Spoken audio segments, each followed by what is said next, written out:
Welcome to Solvetic, your channel to always learn technology easily. Below in the description, you will find useful links we used in this video.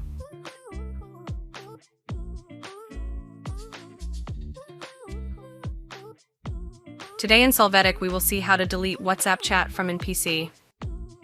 If we are on WhatsApp web, we will start by clicking on the chat to delete and right-click on it. Here we will find the delete chat option to delete the conversation.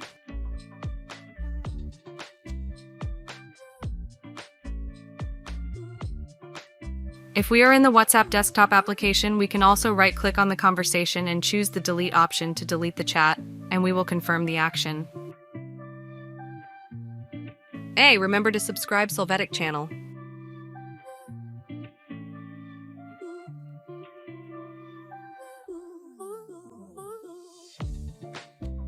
We hope it has been helpful for you.